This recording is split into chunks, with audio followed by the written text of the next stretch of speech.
Welcome back to SpaceX Daily, episode 34. I'm Patrick in Vancouver. Today is July 16th, 2026. Here's what's happening at SpaceX today. Closing the Flight 12 Mishap probe removes the last regulatory hold on Starship's engine-relight demonstration that directly gates Artemis III lander timelines. Remember, we covered the Starship flight test campaign yesterday.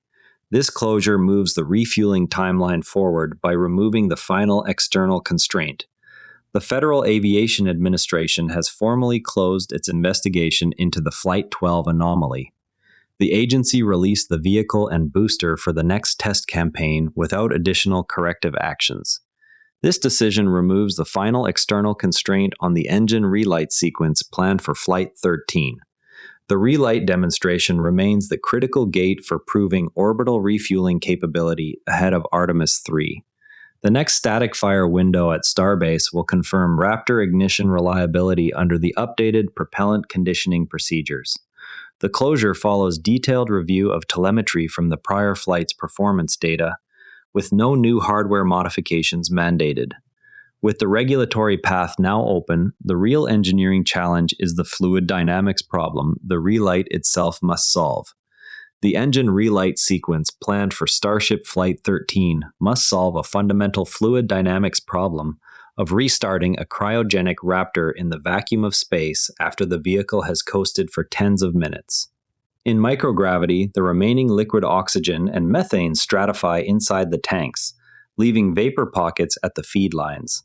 Without active settling thrust or a dedicated ullage motor, the turbopumps risk ingesting gas and cavitating on ignition.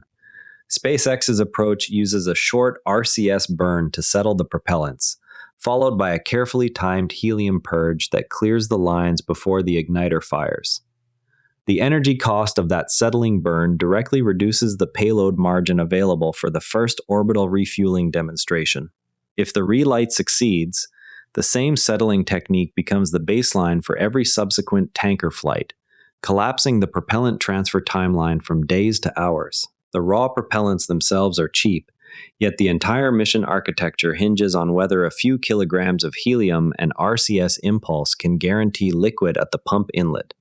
A single failed relight forces either a heavier settling system or a redesign of the tank geometry, both of which multiply the per-flight cost far beyond the price of the fuel. Success on Flight 13 would validate the settling sequence under real orbital conditions and directly inform the refueling demonstrations required for Artemis III. SpaceX has registered the name StarMind for its planned constellation of orbital AI inference satellites. The architecture pairs Starlink laser links with onboard accelerators to deliver low-latency compute to terrestrial users. Early filings indicate the first demonstration nodes will ride on Starship once refueling is proven. The program directly extends the same inter-satellite networking already flying on the Starlink fleet.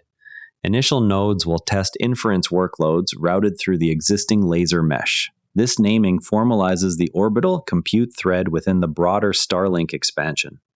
The V5 user terminal introduces a smaller phased array aperture and integrated laser link transceiver that raises downlink capacity while cutting power draw by roughly 15%.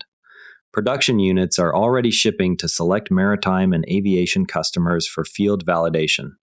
The design change supports the direct-to-cell waveform without requiring a separate modem.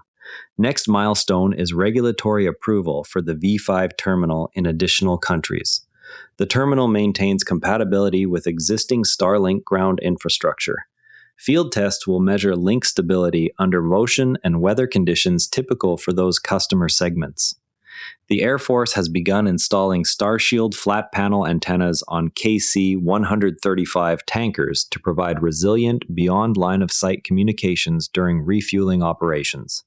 Each aircraft receives two terminals that maintain links through the Starshield constellation even when traditional UHF SATCOM is jammed.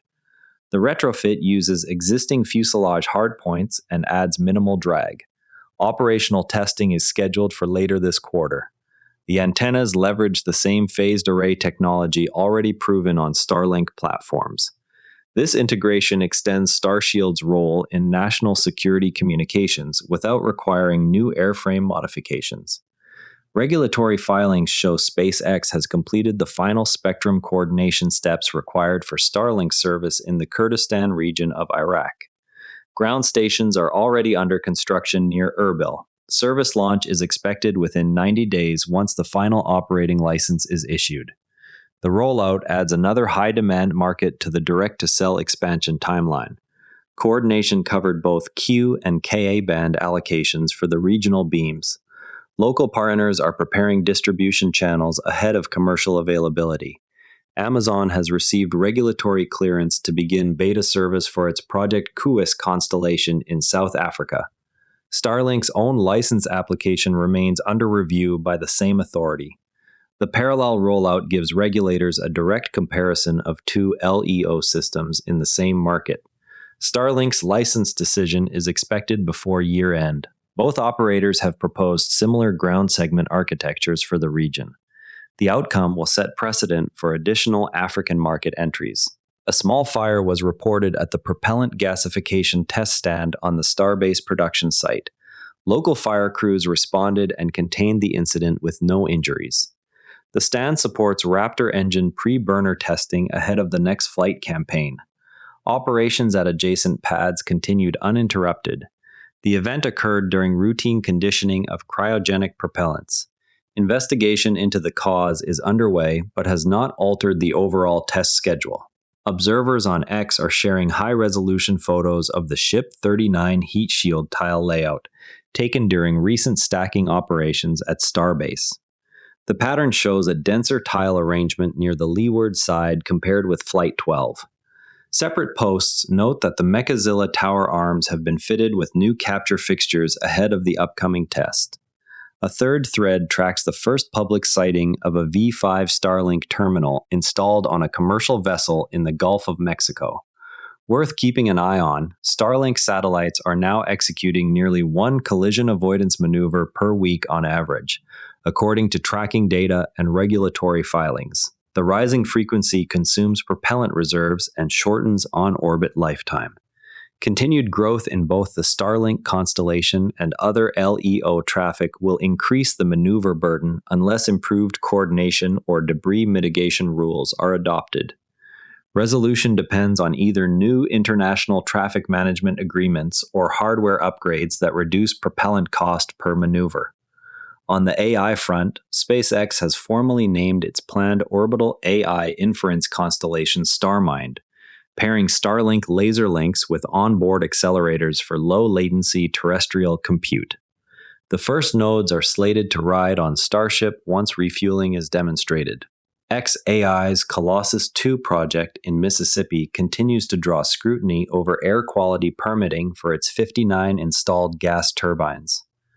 Cursor vulnerability researchers have published additional exploit details that remain unpatched 7 months after initial disclosure. The StarMind architecture reuses the intersatellite laser network already operating on Starlink satellites. Early demonstration flights will validate power and thermal management for the onboard accelerators under orbital conditions.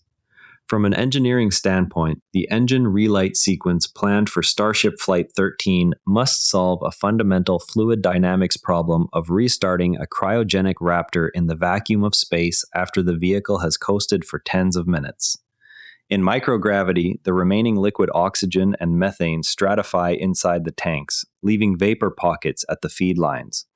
Without active settling thrust or a dedicated ullage motor, the turbopumps risk ingesting gas and cavitating on ignition. SpaceX's approach uses a short RCS burn to settle the propellants, followed by a carefully timed helium purge that clears the lines before the igniter fires. The energy cost of that settling burn directly reduces the payload margin available for the first orbital refueling demonstration. If the relight succeeds, the same settling technique becomes the baseline for every subsequent tanker flight, collapsing the propellant transfer timeline from days to hours. The raw propellants themselves are cheap, yet the entire mission architecture hinges on whether a few kilograms of helium and RCS impulse can guarantee liquid at the pump inlet. A single failed relight forces either a heavier settling system or a redesign of the tank geometry, both of which multiply the per-flight cost far beyond the price of the fuel. The idiot index here is instructive because the finished capability of reliable vacuum restart costs orders of magnitude more than the propellant inputs alone. Success on Flight 13 would validate the settling sequence under real orbital conditions and directly inform the refueling demonstrations required for Artemis III. Engineers will monitor tank pressure decay rates and igniter performance across multiple attempts to build statistical confidence. Any deviation in helium consumption or RCS propellant use will be tracked against pre-flight models to refine future vehicle mass budgets. The outcome determines whether Starship can transition from suborbital hops to sustained orbital operations within the current architecture. And a quick market note, SPCX closed at $135.27, down 0.4%. Before we go, Starship's next engine-relight test now sits one regulatory step closer, and that's a wrap on today's SpaceX developments. SPCX is trading at $135.27, down 0.4%. Share this with a fellow spaceflight fan if you found it useful, and subscribe so you don't miss tomorrow's episode. I'm Patrick in Vancouver. See you next time. And before you go, this show is part of the NERA Network, a family of daily podcasts on tech, science, and markets.